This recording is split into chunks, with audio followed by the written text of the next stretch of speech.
मला बीडमधल्या एका प्रमुख नेत्यानं त्या क्षणीच सांगितलं होतं की सुरेश धस यांच्यावरती विश्वास ठेवू नका. आम्ही जो म्हणतो की सुरेश धस या लढ्याचं नेतृत्व करतायत आणि ते न्याय देतील देशमुख कुटुंबियांना, त्यांच्यासाठी हा लढा आहे.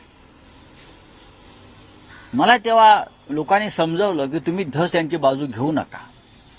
धस हे कधी पलटी मारते. धस, मुंडे आणि वाल्मिक कराड एकच आहेत. ही लढाई त्यांच्या स्वार्थाची आहे आणि दुर्दैवानं हे सत्य होताना दिसत आहे. मला वाईट वाटतं की एका विद्यमान आमदारानं देशमुख कुटुंबियांच्या अश्रूचा बाजार मांडला आणि व्यापार केला. ती लहान मुलं बिचारी धसांच्या मागे न्यायासाठी धावत होती की हा माणूस आम्हाला न्याय देईल. आणि जर धस याने हे कृत्य केलं असेल तर त्यांना देव क्षमा करणार नाही, त्यांना इतिहास क्षमा करणार नाही.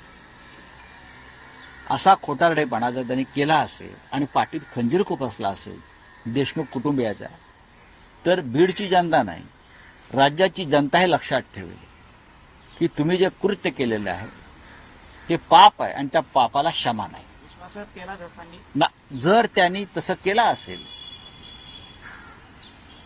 तर तो विश्वासघातापेक्षाही पुढलं पाऊल आहे. धस यांच्याकडनं ही अपेक्षा तुम्ही न्यायाची ठेवू नका असं मला वारंवार बीडचे काही लोक सांगत होते.